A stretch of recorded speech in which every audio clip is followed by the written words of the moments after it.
warahmatullahi wabarakatuh. Waalaikumsalam warahmatullahi wabarakatuh. Alhamdulillah. Alhamdulillahi rabbil alamin. Wassalatu wassalamu ala asrofil anbiya'i wal mursalin Sayyidina wa maulana Muhammadin wa ala alihi wa sahbihi ajmain. Ketemu lagi dengan Mr. TM dengan kuliah tamu luar biasa tentang uraian-uraian ilmiah, metodologik, tasawuf eksakta ya. Kami senantiasa menyampaikan paparan agama dengan gaya berbeda, sudut pandang berbeda. Ini konsumsi publik ya, nalar, logis dan sebagainya. Kita tidak berhadapan dengan agama yang sontoloyo, para pemimpi, penghayal tinggi dan sebagainya, tidak ya. Judul yang kita angkat kali ini adalah dunia adalah teori akhirat yang menggelembung. Nah, versi siapa itu? Oh, versinya Mr. TM ya. Ini orisinil ya. Di mana-mana ulama dunia menyampaikan akhirat itu nanti. Sedangkan Tuhannya ada di akhirat, tepatnya akhirat tertinggi. Berarti gak nyambung dong. Kalau kau anggap akhirat itu nanti, berarti sama sekali ibadahmu gak nyambung akan Allah yang di akhirat tertinggi. Jelas ya? Jelas. Maka nyambungnya ibadah adalah hanya bagi mereka yang bisa menembus akhirat dan bisa naik dimensi melewati lapisan-lapisan dimensional akhirat. Betul? Clear? Di mana-mana ya, mulai kiai, ustadz, gus, habib dan sebagainya menyampaikan akhirat itu nanti. Hati-hati ya. Ini agama bukan dugaan, bukan keyakinan, bukan pengetahuan, bukan sangkaan, ya. Agama harusnya turun dari yang maha mutlak, maka sifatnya pasti mutlak juga. Yang mutlak pasti konkret, yang konkret pasti ilmiah. Karena apa? Bisa ditelusuri, dianalisa secara nalar, logis, existing zaman, ilmu pengetahuan eksak, dan juga pasti dibenarkan oleh dalil Quran maupun hadis. Bagaimana mereka mengira akhirat ini belum ada, sementara seluruh rasulnya menyampaikan, sudah membuktikan. Nabi Muhammad membuktikan di zaman 1500 tahun yang lalu. Demikian juga Nabi Musa, Nabi Isa, Nabi Musa, Nabi Nuh, Nabi Idris, Nabi-Nabi semua membuktikan. Berarti akhirat itu sudah ada. Bahkan akhirat bukan lagi dulu ataupun sekarang atau yang akan datang. Tapi akhirat adalah alam baqo, alam kodim ya, yang di situ alam mutlak ya. Sedangkan dunia ini hanyalah alam relatif, fata morgana. Nah, manusia semuanya, bukan cuma manusia ya, manusia, jin, hewan, tanaman, termasuk juga semuanya ya, yang jiwanya tidak sinkron dengan ruhnya, belum bisa pulang ke hadirat Allah Ta'ala, maka setiap kematian mereka akan ketemu kelahiran di alam berbeda. Kemudian ada masanya, kemudian mereka pun turun dimensi yang awalnya dari akhirat, kemudian melewati portal kelahiran, kemudian lahir ke dunia kembali. Hindu Buddha menyebut reinkarnasi ya. Islam menyebutkan kelahiran, membawa catatan karma atau amal di lauh mahfudz, sehingga membentuk virtual takdirnya baik qadha maupun qadar. Ada takdir yang azali, ada yang takdir yang bisa dirubah ya. Nah, itu dia ya. Nah, sebelum mereka ke dunia kembali, entah membawa wujud kucing, jin, manusia, cecak, ataupun daun kelor atau apapun itu ya, tanaman semuanya ya. Sebelum dia ke dunia ini, dia ada di akhirat. Karena teorinya, dia dahulu kan telah mengalami kehidupan. Nah, harusnya kemudian kematiannya, kemudian dia masuk akhirat, betul ya? Ternyata akhiratnya tidak bisa naik kelas. Sehingga dia ada di alam khusus di akhirat. Kemudian berkat orang tua, ibu bapaknya, kemudian dia terlahir kembali ke dunia. Sama seperti dirimu. Kau pun gak pernah request ya, dilahirkan di zaman ini ya. Kenapa kok ada? Kenapa kok membawa catatan takdirmu yang sekarang? Itu adalah amal karmamu sendiri. Jadi Tuhan maha adil ya. Bukan kau kira keadilan Tuhan itu adalah memberikan kau yang enak-enak. Bukan. Enak gak enak itu sesuai dengan takdirmu masing-masing. Nah, dari seharusnya kau di akhirat ya, kemudian terlahir ke dunia, bisa lihat gambar ya, Mas Santo. Kau awalnya kan di akhirat ya, tapi akhiratmu dalam keadaan sumum, bukmun, umyun, fahum, layar, yun, fahum, labisirun ya. Kau nggak bisa naik ke dimensi lebih tinggi. Maka demikian, kemudian orang tuamu melahirkanmu turun ke dunia kembali. Nah ini dia, reinkarnasilah dirimu. Ini alam bako, alam yang tidak terikat ruang dan waktu. Bahkan kau pun tak berjenis kelamin, tak pria, tak pula wanita, juga tak pula waria, kata Sri Krishna. Tapi kemudian kau terlahir lewat portal kelahiran, maka dirimu membawa wujud jasmani. Karena apa? Hukum dunia adalah aturannya adalah gelombangnya pakai gelombang akal dan pembaca virtual yang namanya panca indera. Karena terkena hukum panca indera, maka dirimu yang awalnya adalah roh, kemudian memakai badan jasmani. Kemudian jadilah pria, jadilah wanita, jadilah kehidupan takdirmu. Jadilah virtual kehidupanmu. Menjalani takdir, qadha dan qadar. Betul ya? Nah, inilah yang kami sebut dunia adalah balon yang menggelembung. Nah, dunia sebetulnya tidak ada ya. Dia hanyalah seperti balon yang tertiup. Nah, saat dulu kau di sini, kau dulunya berupa gelombang. Karena kau bukan pria, bukan pula wanita, bukan wujud, bukan rupa, bukan suara, bukan lafal. Kemudian kau turun ke dunia, dilahirkan keluar dengan badan kasar jasmanimu, kau membawa wujud. Dan wujudmu adalah sesuai dengan gelombangmu masing-masing.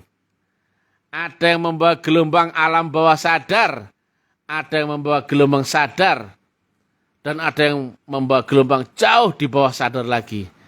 Ada yang wujud jin, hewan, manusia, tanaman. Walaupun semua pun ada ruhnya. Ya kan? Ruhnya tetap nyambung sama yang di akhirat. Tetapi kau dibungkus oleh badan jasmaniahmu. Dan ya, yang harus jeli, dimanapun dimensimu, kau akan rasakan dirimu adalah makhluk berakal dan berpanca indera. Manusia seperti kita punya akal. Betul ya Mas Wanto ya? Juga punya panca indera. Nah, karena alamnya klop dengan gelombang kesadaran akalmu, maka wujudnya kenyataan. Betul ya? Demikian juga saat kau tertidur di alam bawah sadar ya, di bawah kesadaran akalmu, kau mimpi. Maka rasanya mimpi di alam mimpi seperti nyata. Karena apa? Klop atau sinergi atau cocok. Betul ya? Nah, saya tanya. Kau lihat sesuatu yang kau lihat seperti kucing, bebek, mentok. Kau lihat dari dimensi dia berwujud apa? Binatang. Betul nggak? Tapi di alam dia, si bebek, si mentok, si kucing adalah manusia. Loh kok bisa? Sama seperti kau lihat seseorang yang tidur dalam keadaan bermimpi. Kau tahu dia bermimpi, tapi dia di alam mimpi rasanya nyata. Yang nyata adalah akalmu jalan, panca inderamu fungsi. Dan klop dengan alam virtual gelombangmu sendiri. Maka alam mimpi saat kau mimpi rasanya nyata. Tapi begitu bangun, kau ketemu kenyataan lagi. Loh, tadi nyata, bangun tidur kok ketemu nyata lagi. Sama seperti kau lihat kucing, dia berwujud kucing, tapi dia di alam mimpi, dia di alamnya kucing. Rasanya pun manusia yang berakal dan berpanca indera. Jelas ya? Tapi kau lihat dari dimensi lebih tinggi, si kucing, mentok, dan bebek itu tidak berakal. Sama seperti orang yang mimpi, di alam mimpi, menggigau kau lihat. Kau tahu kan, dia mimpi, betul nggak? Dia lagi nggak sadar, dia akalnya lagi nggak jalan. Padahal saat mimpi dia jalan nggak akalnya? Jalan, ya. Itulah nasib roh ya, yang tidak bisa naik dimensi. Maka dia masuk akhirat dalam keadaan buta, tuli dan sebagainya. Kemudian dia turun ke dunia kembali, membawa badan jasmani sesuai dengan catatan karmanya. Makanya di dalam mushaf ya, Quran sampaikan ya, nanti kau akan dibangkitkan sesuai dengan amalmu masing-masing. Betul? Ada gitu ya? Nah, dikiranya orang itu mereka dilahirkan dengan perwujudan manusia. Ini yang tampan, jelek ini. Bukan seperti itu. Amalmu masing-masing memang ada seperti manusia seperti itu.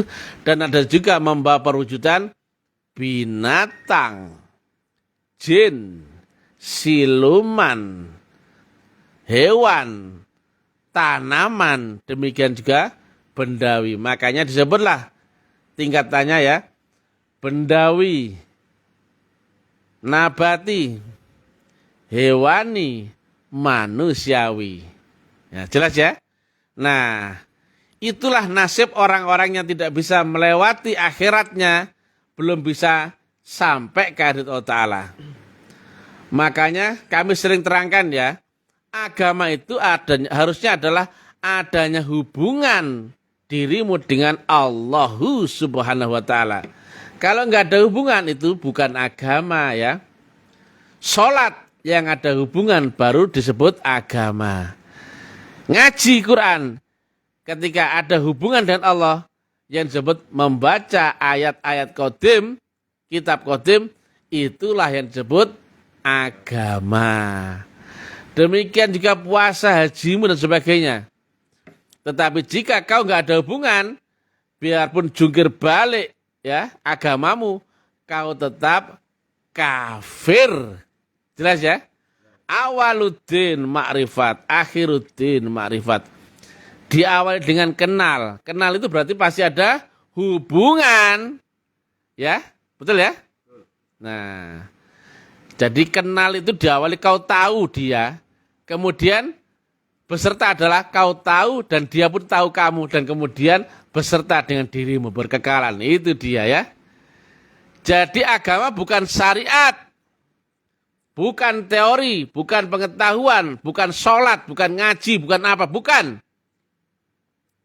Agama adalah diawali dengan pertemuanmu akan metodologi yang dibawa oleh guru wali yang mursida.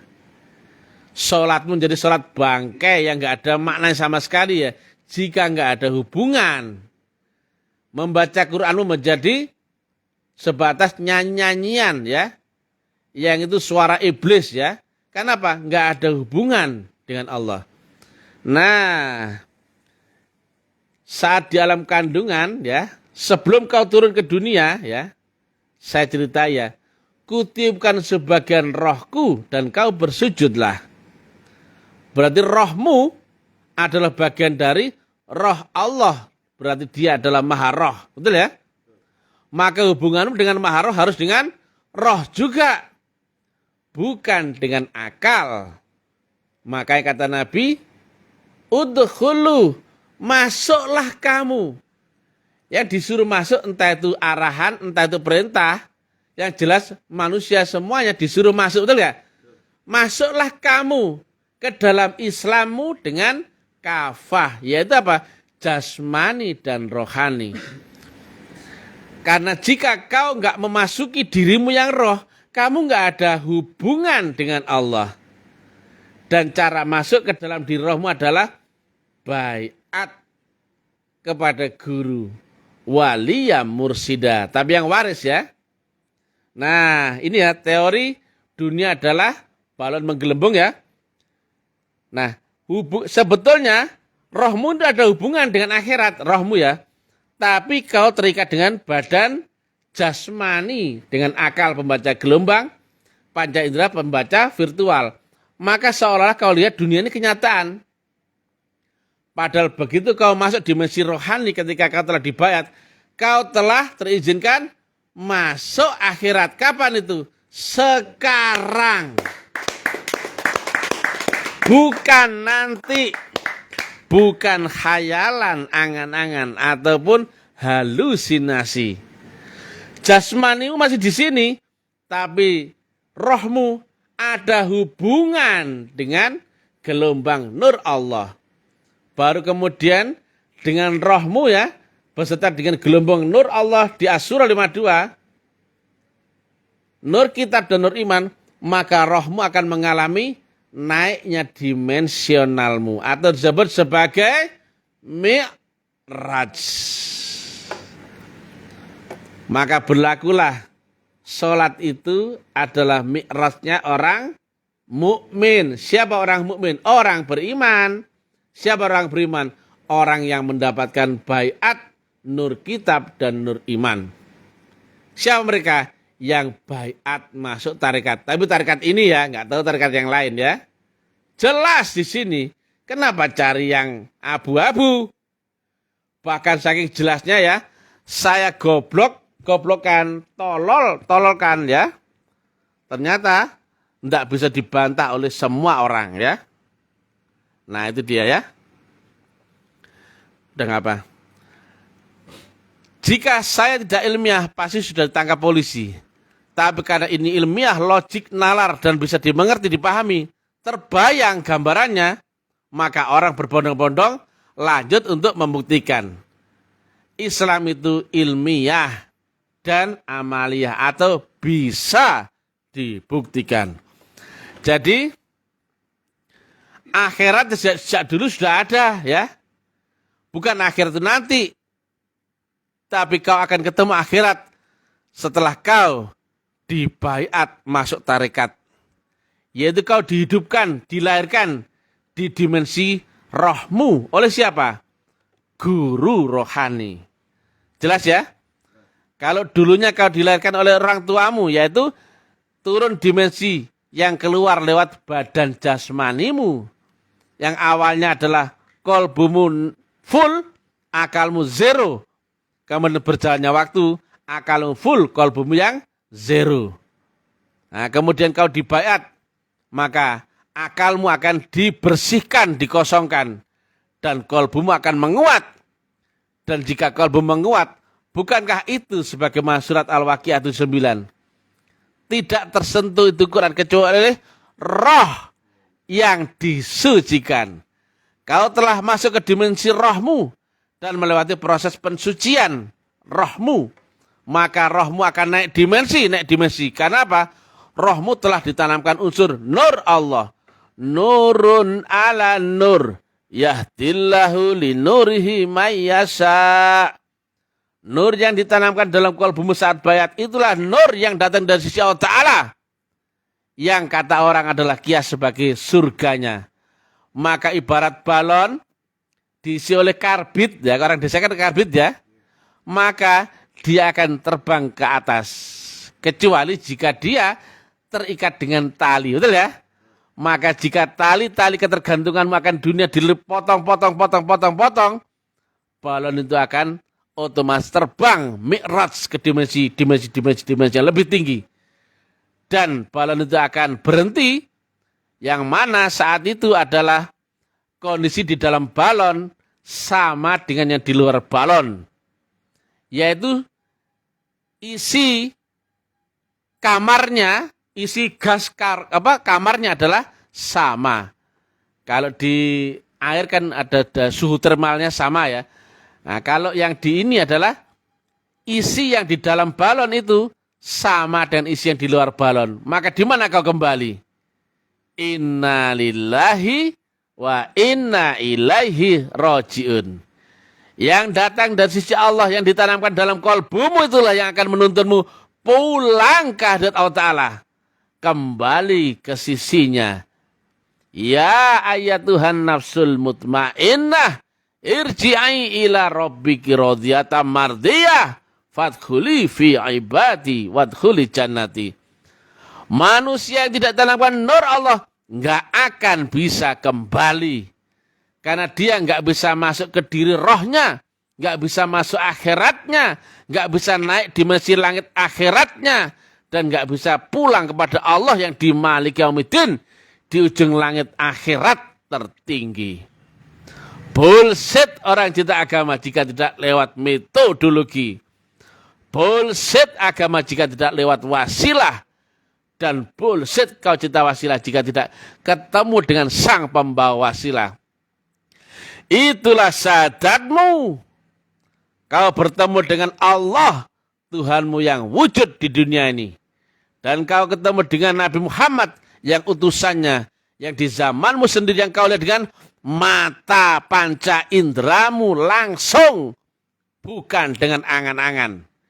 Islam mengalami kemunduran luar biasa. Ulamanya, kiainya, ustadz, Gus, Habib, Buya, mursyidnya, goblok semua. Kecuali yang ada di jalur ulama warasatul anbiya. Ulama yang goblok-goblok itu yang tidak ngerti metodologi agama. Tidak tahu prakteknya syahadat. Tidak tahu cara mengingat Allah. Tidak tahu caranya merubah sholatmu, ibadahmu, doamu, zikirmu menjadi gelombang.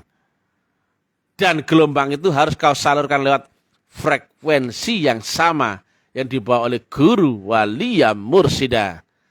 Maka pertemuanmu dengan yang membawa wasilah itu adalah pertemuan dengan utusannya di dunia ini. Kau nggak akan kenal Allah di akhirat sebelum kenal Allah yang di dunia. Sangat jelas Nabi sampaikan. Inilah metodologi yang hilang. Yang tidak terbaca oleh ulama-ulama bodoh dunia. Mereka hanya tahu syahadat, sholat, zakat, puasa, haji. Tapi nggak tahu cara menyambungkan, connect hubunganmu dengan Allah. Itu bukan agama, itu ritual. Itu dogma, itu kursus kepribadian. Karena tidak ada Tuhan di dalam praktek agamamu. Sholatmu hanya neraka well. Ngajimu hanya neraka jahanam. Puasamu hanya lapar dan haus yang kau dapatkan.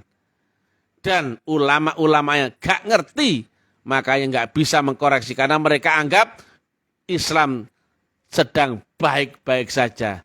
Hanya Mr. TM yang berani mengkoreksi besar-besaran ya. Lewat medsos dengan ceramah live langsung. Lewat YouTube, Facebook, WhatsApp, kami terangkan nalar ilmiahnya. Kami goblok-goblokan kau agar sadar dari mimpimu yang kepanjangan ini, halusinasimu ya. Supaya kau terbangun dari dogma-dogma agama yang memabukkan itu. Ini Indonesia, NKRI, harga mati, bukan Arab, bukan pula Barat.